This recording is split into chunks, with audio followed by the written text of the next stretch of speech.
चलिए जानते हैं आज देश और दुनिया की सिलेक्टेड काम की और महत्वपूर्ण 25 बड़ी खबरों को सिर्फ 10 मिनट में। पर अभी तक आपने इस वीडियो को लाइक नहीं किया है तो लाइक कर दें और इस चैनल को सब्सक्राइब भी कर लीजिए। सिद्धारमैया बोले, पत्नी के प्लॉट लौटाने के फैसले से हैरान हूं। MUDA मुडा स्कैम में मेरे खिलाफ ईडी केस का आधार क्या है? ये बदले की राजनीति है। जी हां दोस्तों, कर्नाटक के मैसूर शहरी विकास प्राधिकरण मुडा जमीन घोटाले मामले में सीएम सिद्धारमैया ने पत्नी के जमीन लौटाने के फैसले पर हैरानी जताई है। सिद्धारमैया ने कहा है कि मेरे खिलाफ चल रहे राजनीतिक षड्यंत्र से आहत होकर मेरी पत्नी ने मुडा की तरफ से दिए गए 14 प्लॉट वापस करने का फैसला लिया है। सिद्धारमैया ने कहा कि पत्नी के इस फैसले से मैं हैरान हूं। मेरी पत्नी ने मेरी 4 दशक लंबी राजनीति में कभी हस्तक्षेप नहीं किया। वह मेरे खिलाफ नफरत की राजनीति का शिकार हुई है और मेंटल टॉर्चर झेल रही है। चलिए दोस्तों जान लेते हैं इसके बाद अगली खबर। राहुल गांधी बोले, कांग्रेस नेता शेर हैं, आरएसएस में दम नहीं। ये लोग मुझे देखकर छिप जाते हैं। मैं बीजेपी और मोदी से नफरत नहीं करता हूं। दरअसल दोस्तों, कांग्रेस नेता राहुल गांधी की दूसरे दिन की हरियाणा विजय संकल्प यात्रा सोनीपत के गोहाना में संपन्न हुई। यात्रा सुबह करीब 11:30 बजे झज्जर के बहादुरगढ़ से शुरू हुई, जो सोनीपत के 5 हलकों को कवर करते हुए शाम को गोहाना पहुंची। दरअसल दोस्तों, यात्रा के दौरान सोनीपत में राहुल गांधी ने जनसभा को संबोधित किया। उन्होंने कहा कि कांग्रेस नेता शेर हैं, लेकिन आरएसएस वालों में दम नहीं है। ये लोग मुझे देखकर छिप जाते हैं। संसद में भी जब मैं भाषण देता हूं तो प्रधानमंत्री मोदी निकल जाते हैं। मैं बीजेपी मोदी से नफरत नहीं करता हूं। चलिए दोस्तों जान लेते हैं इसके बाद अगली खबर।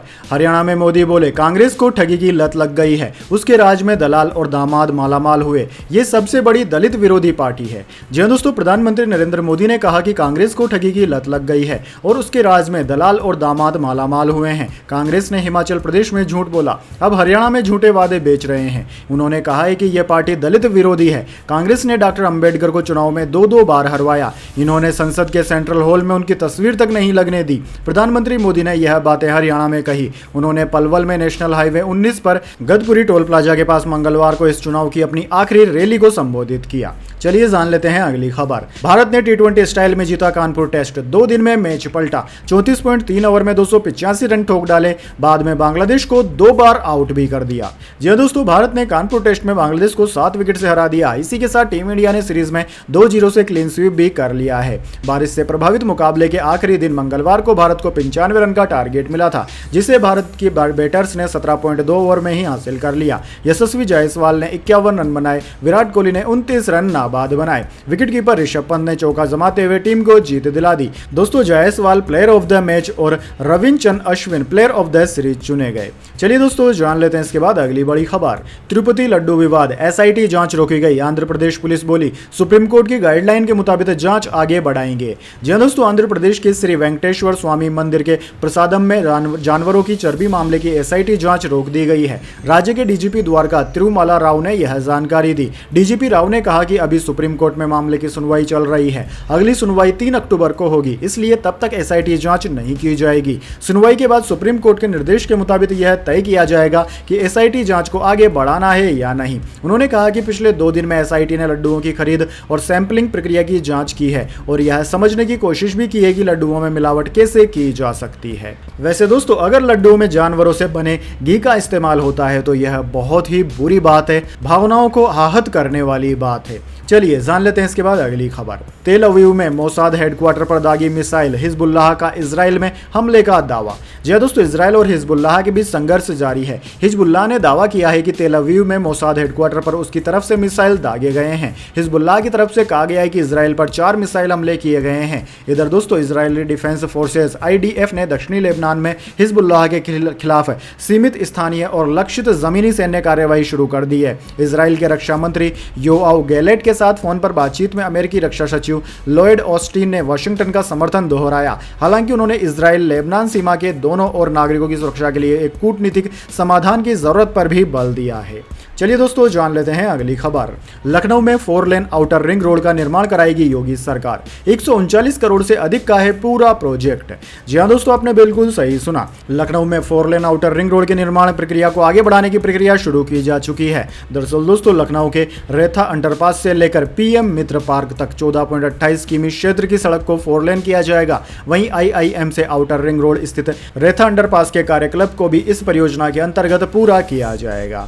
चलिए दोस्तों, आगे बढ़ते हैं। फैसला आने तक बुलडोजर एक्शन पर सुप्रीम कोर्ट की रोक। कहा, अगर तोड़फोड़ की तो पीड़ित की प्रॉपर्टी का रिकंस्ट्रक्शन कराना होगा, मुआवजा दिया जाएगा। जी हां दोस्तों, बुलडोजर एक्शन के मामले में सुप्रीम कोर्ट ने मंगलवार को फैसला सुरक्षित रख लिया। सुनवाई के दौरान जस्टिस BR गवई और जस्टिस विश्वनाथन की बेंच ने कहा कि फैसला आने तक देश भर में बुलडोजर एक्शन पर रोक जारी रहेगी। अभी सुप्रीम कोर्ट ने फैसले की तारीख तय नहीं की है। सुप्रीम कोर्ट ने एक बार फिर स्पष्ट किया है कि बुलडोजर एक्शन पर रोक में अवैध अतिक्रमण शामिल नहीं होगा। सड़क हो, रेल लाइन हो, मंदिर हो या फिर दरगाह, अवैध अतिक्रमण हटाया ही जाएगा। हमारे लिए जनता की सुरक्षा ही प्राथमिकता है। दरअसल दोस्तों, मध्य प्रदेश, राजस्थान और उत्तर प्रदेश सरकार की ओर से सॉलिसिटर जनरल तुषार मेहता ने पक्ष रखा। उन्होंने कहा कि बुलडोजर एक्शन के दौरान आरोप लग रहे हैं कि समुदाय विशेष को निशाना बनाया जा रहा है। इस पर सुप्रीम कोर्ट ने कहा कि भारत धर्मनिरपेक्ष देश है, हम जो भी गाइडलाइन बनाएंगे वो सभी के लिए होगी। जान लेते हैं दोस्तों इसके बाद अगली खबर। थाईलैंड में स्कूल बस में आग, 25 स्टूडेंट्स की हो गई मौत, 5 टीचर्स समेत 44 लोग सवार थे। दावा,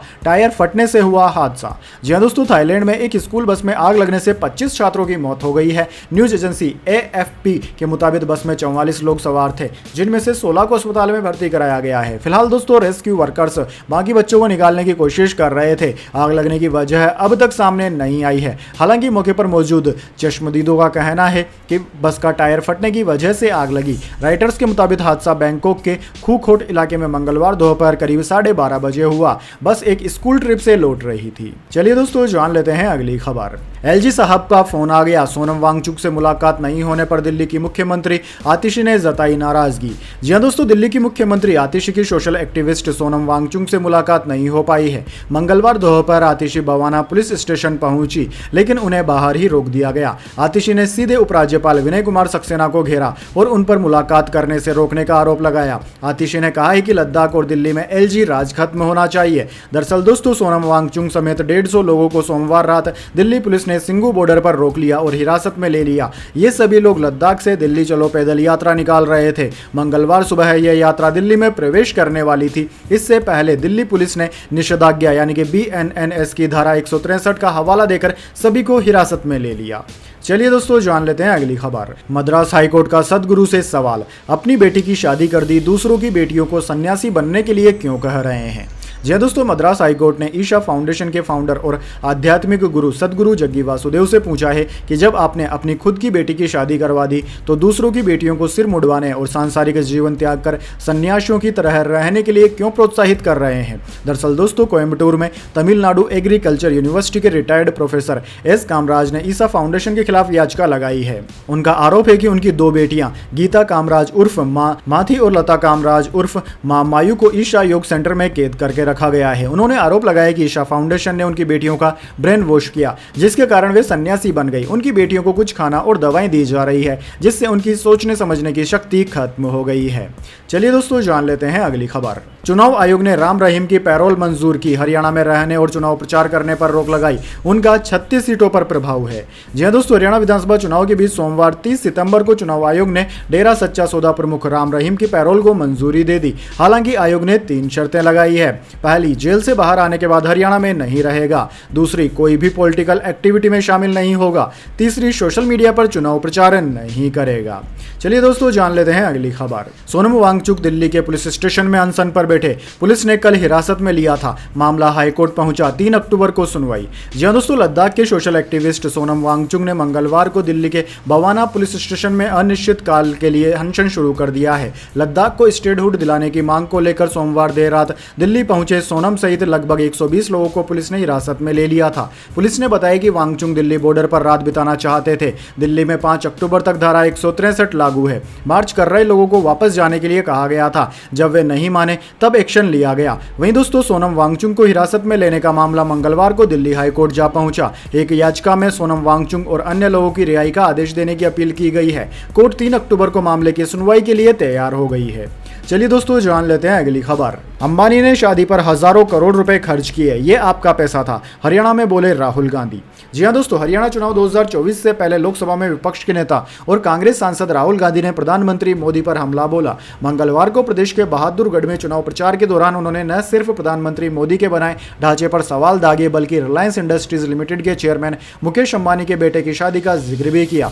जनसभा के दौरान राहुल गांधी ने सवालिया लहजे में कहा कि क्या आपने कभी अंबानी की शादी शादी देखी है। वे लोग शादियों पर हजारों करोड़ रुपए खर्च करते हैं। वह किसका पैसा है? वह आपका पैसा है। आम लोगों के संदर्भ में उन्होंने ऐसा कहा। वहीं दोस्तों यूपी के रायबरेली से कांग्रेस सांसद ने आगे कहा कि आप लोग बच्चों की शादी के लिए बैंकों से लोन लेते हैं, पर नरेंद्र मोदी ने ऐसा ढांचा ही बना दिया है जिसके तहत सिर्फ 25 लोग ही हजारों करोड़ रुपए शादियों पर खर्च कर सकते हैं, जबकि देश का किसान कर्ज में डूबने के बाद बच्चों की शादी निपटा पाता है। यह संविधान पर हमला नहीं तो और क्या है।